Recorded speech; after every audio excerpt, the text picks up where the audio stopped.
په تیرو شپږو میاشتو کې د بلخ ولایت د مالدارۍ او حیواني روغتیا امریت له لورې څه باندې 6,000 بوتله تاریخ تیره او بې کیفیته درمل راټول او سوځول شوي دي. د دې ادارې امیر وایي دغه درمل د بلخ ولایت له درمل پلورنځیو څخه له راټولولو وروسته وسوځول شول. نوموړي د دې درملو د خطرونو په ګوته کولو ترڅنګ په راتلونکي میاشت کې د نږدې 3,000 نورو بوتلو د سوځولو خبر ورکړ. خوشبختانه در مدت اینمی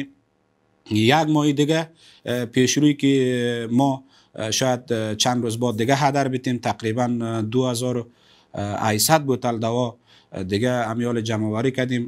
پروسه تایمرایل شوه انشالله او رو هم هدر میتیم. دغه راز نوموړي له درمل پلورنځیو څخه د ناقانونه او ټیټ کیفیت درملو راټولول یوه اړینه موضوع بلله او له سوداګرو او درمل پلورونکو څخه یې غوښتل چې د دغه ډول غیر معیاري درملو له واردولو او پلور څخه ډډه وکړي او همدارنګه له بزګرانو یې هم وغوښتل چې څارویو ته د درملو په پیرلو کې زیاته پاملرنه وکړي. ما اولا که از تاجرای محترم ما خواهش میکنیم که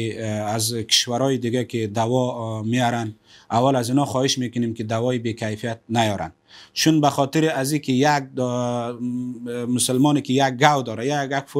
فارم مرغداری داره ولو که دوا دکتر تشخیص میکنه مرضشه ولی که دوا کم کیفیت باشه اگر با کیفیت باشه در یک نسخه جور میشه، اگر بی کیفیت شد 10 نسخه دوام که بته او جور نمیشه. اولین که فارم متضرر، دومین که